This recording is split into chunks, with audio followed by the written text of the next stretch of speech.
नमस्कार मित्रों, इस समय हम हैं कल्याण और यहाँ पर कजरी महोत्सव सृजन परिवार द्वारा बहुत ही सुंदर और भव्य कार्यक्रम। कहते हैं जब भक्त और भगवान के बीच नजदीकियाँ बढ़ जाती हैं तब ऐसा भव्य कार्यक्रम होता है, और वो भी पारंपरिक कार्यक्रम। उत्तर भारतीयों का सबसे पसंदीदा कार्यक्रम कजरी और होली। और हमारे साथ पांडे जी हैं, लगातार विगत कई वर्षों से सेवा दे रहे हैं। क्या कहना चाहेंगे इस पारंपरिक कजरी के बारे में? मित्रों, गांव में अब पारंपरिक गीत, पारंपरिक हमारे उत्सव बहुत कमजोर हो गए हैं। लेकिन बम्बई जैसे शहर में आपको जान करके ताजुब होगा कि कम से कम सैकड़ों कजरी महोत्सव हुए हैं। सृजन सांस्कृतिक धरोहरों को सुरक्षित करने में जितना हो सकता है यथाशक्ति सहयोग करती है। हम प्रतिवर्ष पिछले 16 वर्षों से होली स्नेह सम्मेलन करते हैं। विगत 15 वर्षों से कभी राम कथा कभी कृष्ण कथा कहलवाते हैं। हम दीपावली पर वृद्धाश्रम जाते हैं और माताओं बहनों की भाइयों की सेवा करते हैं और कजरी महोत्सव का आयोजन करते हैं। मैं सभी उत्तर भारतीय खास करके पूर्वांचल के लोगों से ये कहूँगा कि अपनी माटी से जुड़िए, अपने लोगों से जुड़िए, अपनी संस्कृति को आगे बढ़ाइए, अपने लोक संस्कृति को आगे बढ़ाइए। धन्यवाद, आभार।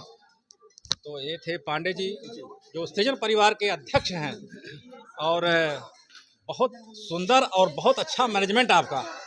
हमने देखा है कई जगह पर कजरी का महोत्सव बहुत ज़्यादा हो जाता है, भीड़, और भीड़ को संभाल नहीं पाते। अभी दीवा में देखे थे हम, बहुत ही अव्यवस्था हो गई थी, लेकिन यहाँ पर बहुत सुंदर मैनेजमेंट, बहुत ही दिव्य। तो क्या कहना चाहेंगे आप?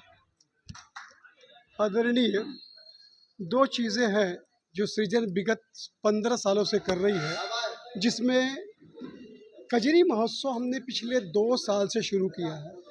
अगर आपको ध्यान होगा, हमारे गांव में सावन में कजरी में स्वयं प्रकृति हरी साड़ी पहन के उतर आती है। प्रकृति खुद रजस्वला होके पूरे धरती को हरा भरा कर देती है।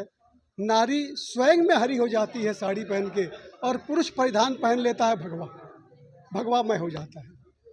ये चीज़ें अब लगभग गांव में विलुप्त हो गई। न वो समय रहा, न वो बिटिया रही, न वो बहुएं रही जो मायके जाके कजरी मना सके। न वो पेड़ रहे, न वो झूले रहे, न वो मन रह गया। अब इतनी लुप्त होती परंपरा को हम लोग एक बार आपस में बैठे हमारे अध्यक्ष महोदय के साथ। उन्होंने कहा कुछ परंपराएं लुप्त हो रही हैं, जैसे हमने कथा शुरू की, होली शुरू की, तो क्यों न कजरी शुरू किया जाए।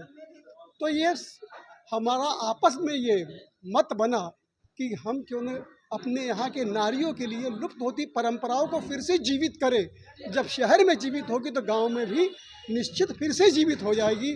तो उस लुप्त होती परंपरा को जीवित रखने के लिए हमने इस कजरी का महोत्सव शुरू किया। ये दूसरी कजरी थी, और आप लोगों का यह सहयोग, यह प्रेम, यह अपनत्व तो मिलता रहेगा तो निरंतर जब तक ये जीवन है सृजन कजरी करता रहेगा। वाह, क्या बात है, बहुत सुंदर, बहुत सुंदर और नेक विचार। ऐसे ही होना चाहिए, निष्ठा और प्रेम अपने पारंपरिक त्योहारों के प्रति। बहुत सुंदर और बहुत ही व्यवस्थित और बहुत ही दिल को छू लेने वाली बात आपने कही है। लेकिन मैं एक बात और कहूँगा, अभी हम सब लोग तो चले गए हैं, मैं आभार तो व्यक्त करता हूँ अपनी टीम का, लेकिन विशेष आभार व्यक्त करता हूँ कि इस पूरे एपिसोड, इस पूरे पिक्चर के पीछे अगर कोई महामानव था तो हमारे 4 थे। हमारे अध्यक्ष महोदय, हमारे ब्रजेश जी हनुमान, हमारे अंगद श्री वीरेंद्र उपाध्याय जी, और हमारे उपाध्यक्ष जामवंत महाराज जी। अरे इन चारों की मेहनत इतनी थी कि हम लोग को बड़ा आराम मिला और सारी व्यवस्थाएं उन्हें पूरी कर दी। मैं एक बार सभी से इन चारों व्यक्तियों के लिए बहुत बहुत धन्यवाद। थैंक यू सो मच हमारे चैनल पे आने के लिए, और ऐसे ही आप लोग सेवाएं देते रहे, ऐसे ही सेवा करते रहे, यही हमारी ईश्वर से इच्छा। धन्यवाद, थैंक यू सो मच। नमस्कार मित्रों, मैं हूं महेंद्र कुमार और आप देख रहे हैं हमारा YouTube चैनल महेंद्र अवधपुरी।